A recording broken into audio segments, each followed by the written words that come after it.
तो नमस्कार, आदाब, सत श्री अकाल दोस्तों। मैं रजनी स्वागत करती हूँ आपका हमारे चैनल राजस्थान ज्ञान में। तो दोस्तों आज है 5 अप्रैल और 5 अप्रैल का एक इंटरव्यू मैंने आपके साथ शेयर कर दिया था।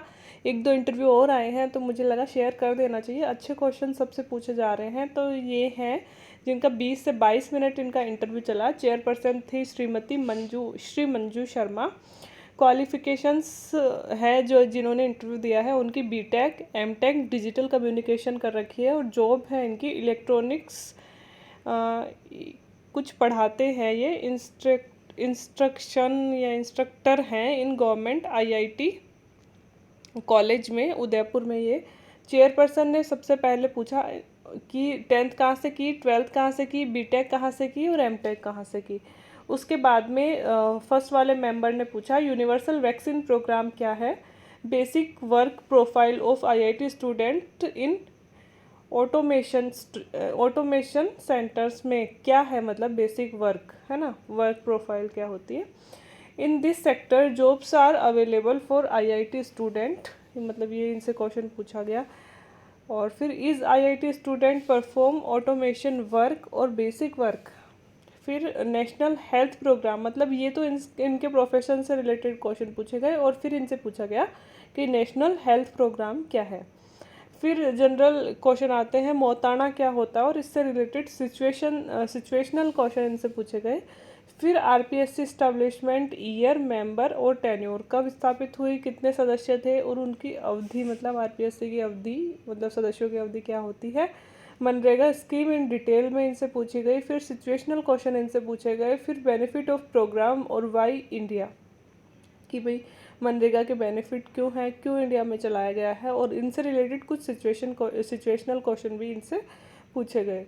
फिर scheme related to tribal areas है ना, ये क्वेश्चन ट्राइबल एरिया से कौन कौन सी स्कीम्स चल रही हैं इनसे रिलेटेड। फिर basic framework of technical education, ये इनसे पूछा गया। फिर जीरो एनर्जी मीटरिंग प्रोग्राम है ना, ये इनसे पूछा गया। 10 किलोवाट जो भी है ये इनसे पूछा गया। फिर चेयरपर्सन सर मैम जो है फिर वापस वो पूछते हैं सीमेंट क्या करंट गाइडलाइन ऑफ कोविड-19, ये पूछा गया। फिर what step will take for tribal women and children, है ना, ट्राइबल वुमेन और चिल्ड्रन के लिए क्या स्टेप लेने चाहिए।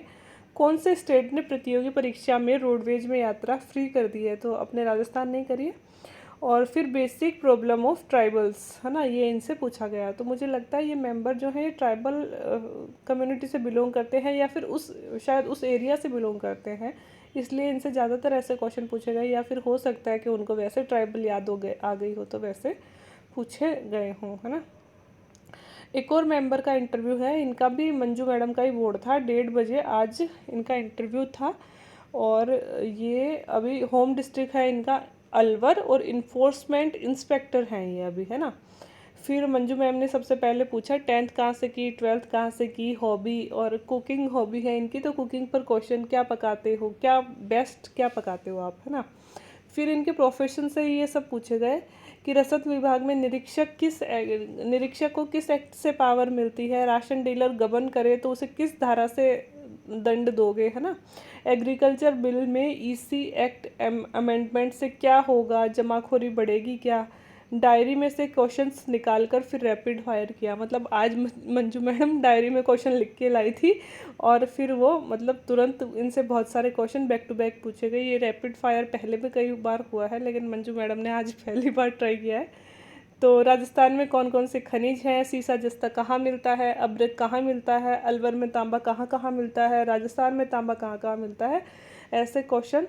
और सेंटर की पेंशन स्कीम्स कौन सी है, राजस्थान की पेंशन स्कीम कौन सी है, ये क्वेश्चन में इनसे पूछा गया। फिर उनको एक सिचुएशन दी गई कि 56 वर्ष का व्यक्ति पेंशन में नाम जुड़वाना चाहे तो जोड़ दोगे क्या, और नहीं तो कैसे उसकी सहायता करोगे। कि पेंशन में 56 साल का आदमी आता है और वो पेंशन में नाम जुड़वाना चाहता है तो आप जोड़ोगे क्या, और नहीं जोड़ोगे तो फिर उसकी हेल्प, तो किस तरह से आप उसकी हेल्प करोगे। फिर मेंबर सेकंड ने पूछा एग्रीकल्चर द्वारा जमाखोरी, अगेन वही जमाखोरी वाला क्वेश्चन। फिर सीडीएस क्या है और क्यों ज़रूरत पड़ी, है ना। और फिर अपने जो आर्मी में नई पोस्ट बनाई गई है ना, सीडीएस बिपिन रावत जी हैं, तो उनसे रिलेटेड। फिर एनसीआर के अलवर में क्या फ़ायदे हैं, अलवर एनसीआर में आता है तो उनसे फ़ायदे पूछे। फिर सीमावर्ती क्षेत्रों की समस्याएं क्या है ये पूछा गया। और फिर बीएसएफ वर्सेस सीआरपीएफ इनसे पूछा गया। फिर नीति आयोग के बारे में पूछ लिया गया, नीति आयोग के अध्यक्ष और उपाध्यक्ष कौन है, ये भी मतलब फैक्चुअल क्वेश्चन भी वो बहुत सारे कवर किए जा रहे हैं, है ना।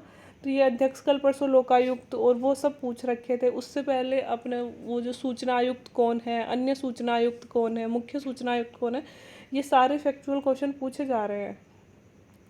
और फिर मेंबर थर्ड ने पूछा कि विवेकानंद जी का राजस्थान से क्या कनेक्शन था। फिर विवेकानंद जी क्यों फेमस हुए बाकी संतों की अपेक्षा, है ना।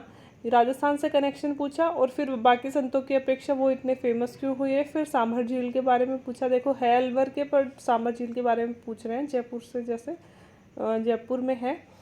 खैर वो पूछ भी सकते हैं कोई से भी। सांभर झील वैसे भी नमक बनाने के लिए है फेमस। और साधारण नमक वर्सेस सेंधा नमक में क्या डिफरेंस होता है और सेंधा नमक कहाँ मिलता है, ये भी क्वेश्चन उनसे पूछा गया। तो सेंधा नमक अपने इंडिया में फिर भी थोड़ा कम होता है, ये पाकिस्तान से अपन ज़्यादातर इंपोर्ट करते हैं। मैंने एक बार कहीं पढ़ा था कि पाकिस्तान का जो सिंध प्रांत है ना, वहाँ पे सेंधा नमक ज़्यादा बनाया जाता है।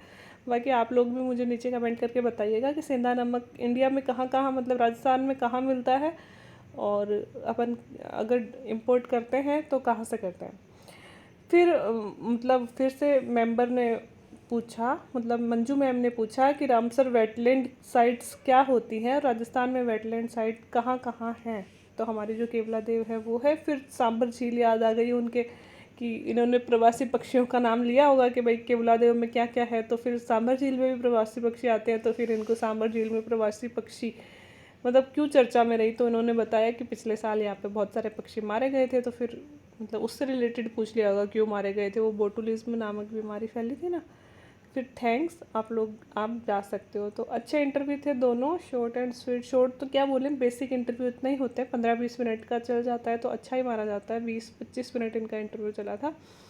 तो होप कि आप लोगों को मदद कर रहे होंगे इंटरव्यू आगे अपनी तैयारी करने में। तो अगर हेल्प मिल रही है तो like share and subscribe my channel. Thank you very much.